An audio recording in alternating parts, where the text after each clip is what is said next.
Education fun fact. So yesterday we were speaking about Bloom.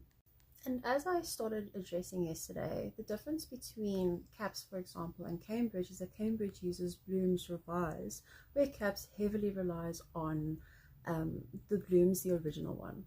Now, I don't like talking about private institutions by name, especially when it comes to such a public forum, because I have gotten in trouble in the past because I used a company's name just to say this is where we refer, and no, okay, that was an awful experience. So no free advertising for y'all.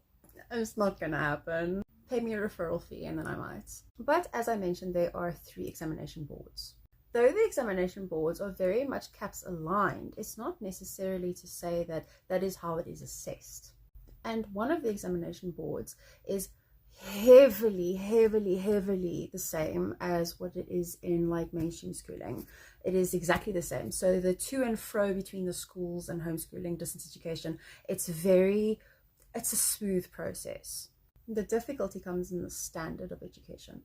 Now, this private examination board, on paper, it says that they use the original Bloom's, but in practice, they actually use the Bloom's taxonomy, the revised version.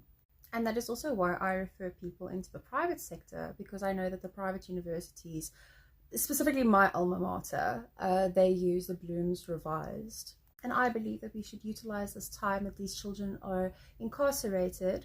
I believe that we should use this time to actually teach them skills and to get them to a standard where they're going to be able to compete on the international stage. And just the bloody national stage. So it's called Bloom's taxonomy. Graphic. Go look on Google. A taxonomy is a system for organizing things into categories, usually in a hierarchical structure from simple to complex, basic to advanced, or general to specific.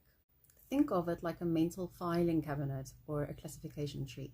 It's used in both education and science, and I have also seen it occur in some psychology concepts as well. Education, a taxonomy is used to classify learning objectives, skills, or types of thinking. In science, it's used to classify concepts in biology. A taxonomy is used because without it, everything is a messy soup of stuff to teach. Taxonomy helps you structure complexity, track progress, design outcomes, and match assessments to skills. Even my assessments, I am basing that also on a hierarchy, a taxonomy specifically, because of the interdependent nature that presents versus saying like a hierarchy or a pyramid. Okay, next time we will go into Bloom's taxonomy and actually discuss the pyramid itself. That is important.